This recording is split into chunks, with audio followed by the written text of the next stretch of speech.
ఈరోజు మనం ఒక గొప్ప వ్యక్తి అనుభవాల గురించి మాట్లాడుకుందాం. ఆయన ఎవరో కాదు, అబ్దుల్ కలాం గారు.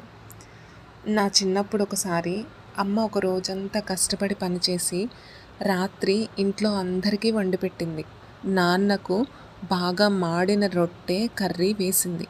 నాన్న ఏం పట్టించుకోకుండా తినేసి నా చదువు గురించి అడిగారు.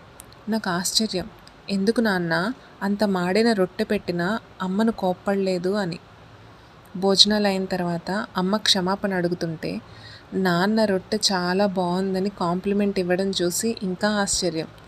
కొద్దిసేపు తర్వాత నాన్నను అడిగా, నిజంగా రొట్టె బాగుందా నాన్న అని. ఆమె రోజంతా ఎంతో కష్టపడి తినడానికి తెచ్చింది. రొట్టె నన్ను బాధ పెట్టలేదు, కానీ నేను ఒక్క మాట అన్నా ఆమె ఎంతో బాధపడుతుంది.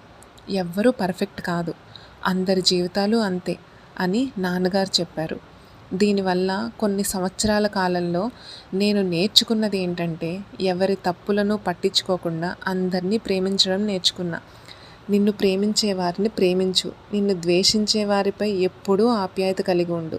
జీవితం చాలా చిన్నది, అనవసరమైన బాధలు ద్వేషాలు ఉండకూడదు అని అబ్దుల్ కలాం గారు చెప్పారు.